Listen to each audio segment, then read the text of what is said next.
Hello everyone and welcome. I am absolutely thrilled to have you here for today's explainer.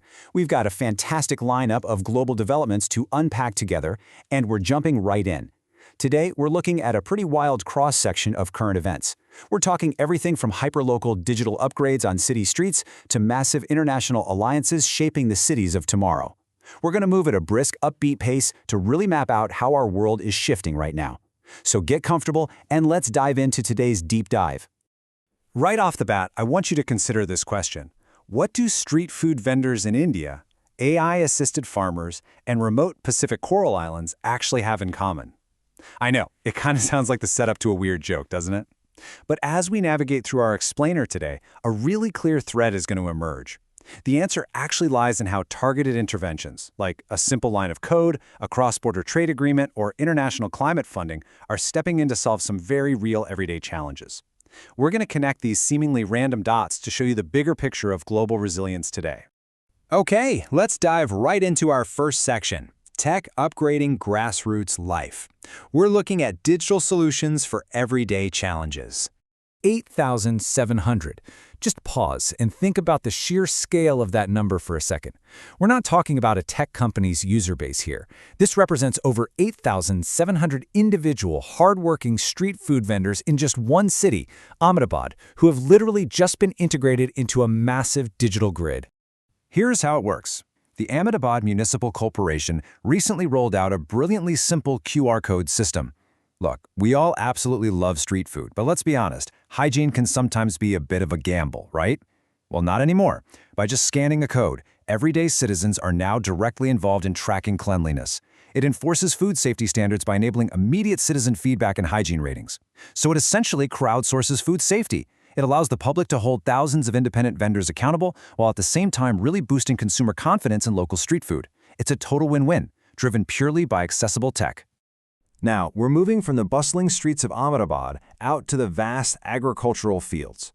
Historically, getting expert advice to rural farmers meant waiting for physical extension workers and printed pamphlets. It was a massive, slow-moving chain. But enter Oilseeds Kisan Mitra, a brand new 24/7 AI-powered advisory service.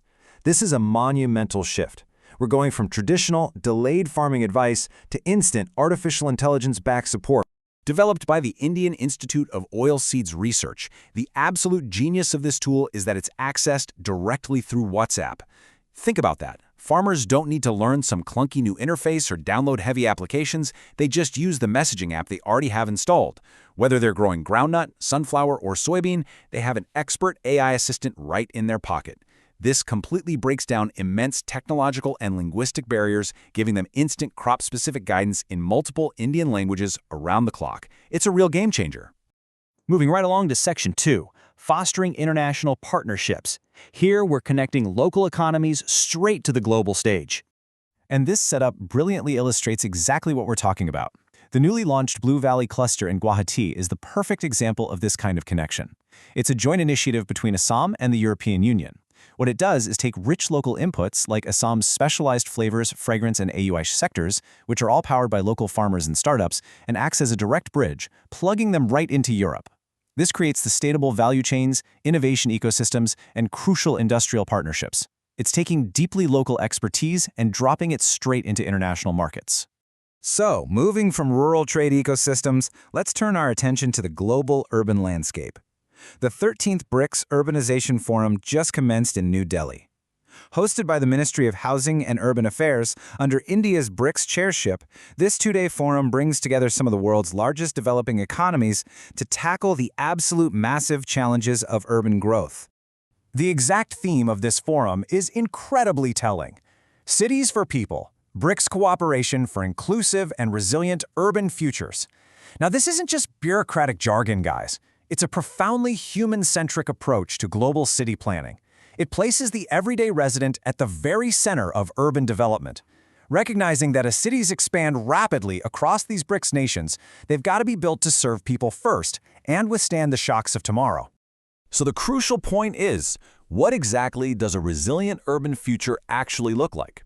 Well, India has laid out some clear priorities. First, inclusive urbanization, ensuring no demographic gets left behind. Second, climate-resilient infrastructure, which, let's face it, is totally non-negotiable in our changing world. Third is digital innovation, much like those municipal QR codes we were just talking about. And finally, building stronger urban institutions. These are the exact pillars India is pushing to ensure cities worldwide can effectively handle future crises. Which brings us to our final section, funding global energy resilience, securing the future of vulnerable nations. $9 million. That's the precise amount of additional financing just approved by the World Bank. Now, I know $9 million might seem kind of small compared to the massive economics of those BRICS nations we just discussed, but for the specific nation receiving it, this funding is an absolute lifeline. It's designed specifically to address sudden, crippling rises in global energy costs that literally threaten their basic stability. Let's see how this builds out. That $9 million is going to the Republic of the Marshall Islands. To really understand why international financial intervention is so absolutely critical here, you've got to look at their geography.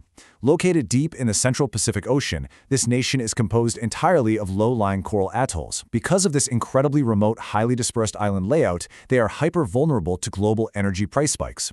Their geography basically dictates their reality. It creates a systemic fragility that makes international funding for energy stability not just helpful, but literally vital for their survival.